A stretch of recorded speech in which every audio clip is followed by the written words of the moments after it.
ইউসিএলের স্বপ্ন শেষ রিয়াল মাদ্রিদের। বায়ার্ন মিউনিখের কাছে চ্যাম্পিয়ন্স লিগের কোয়ার্টার ফাইনালে হেরে বিদায় নিয়েছে রিয়াল মাদ্রিদ। 2 লেগ মিলিয়ে 6-2 ব্যবধানে হেরেছে স্প্যানিশ জায়ান্টরা। এই পরাজয় তাদের রূঢ় বাস্তবতার মুখোমুখি এখন দাঁড় করিয়েছে। মৌসুমে কোনো ট্রফি জেতা এখন দূরের স্বপ্ন রিয়াল মাদ্রিদের জন্য। আলিয়াঞ্জো অ্যারেনায় কামভিঙ্গার অসংযমী আচরণের পর রিয়াল মাদ্রিদকে দুঃস্বপ্নে ঠেলে দেয়। এগিয়ে থাকার পরও ফ্রান্স মিডফিল্ডারের রেড কার্ডের মাসুল দিতে হয় রিয়ালকে।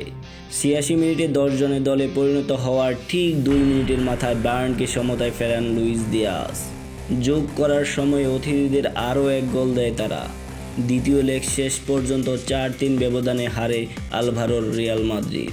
ইউরোপে ট্রফি জেতার স্বপ্ন যখন শেষ রিয়ালের, লা লিগায় সেই ট্রফি জিততেও আরও কঠিন এবং অবিশ্বাস্য কিছু গড়াতে হবে, তবেই কেবল ট্রফি জেতা সম্ভব। লা লিগায় বার্সেলোনার চেয়ে 9 পয়েন্ট পিছিয়ে থাকা রিয়াল যদি বাকি 7 ম্যাচ অবিশ্বাস্য কিছু করতে না পারে, তবে এই শতাব্দীতে পঞ্চমবারের মতো ট্রফি শূন্য মৌসুম পার করবে আলভারোর দল রিয়াল মাদ্রিদ।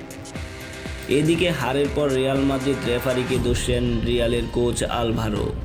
উয়েফা চ্যাম্পিয়ন্স লিগের কোয়ার্টার ফাইনাল থেকে বিদায়ের পর নিজেকে সামলাতে পারলেন না রিয়াল মাদ্রিদের কোচ আলভারো।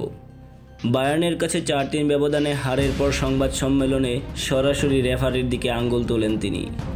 আরবেলায় দাবি, রেফারির একটি অহেতুক লাল কার্ডের কারণেই বিফলে গেছে রিয়ালের সব পরিশ্রম।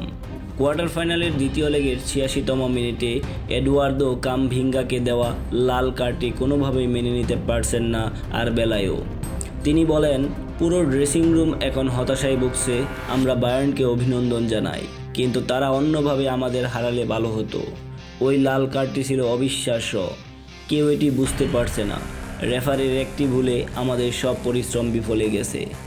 তিনি আরও বলেন, রেফারি সম্ভবত জানতেন না যে কামভিঙ্গার আগে একটি হলুদ কার্ড ছিল।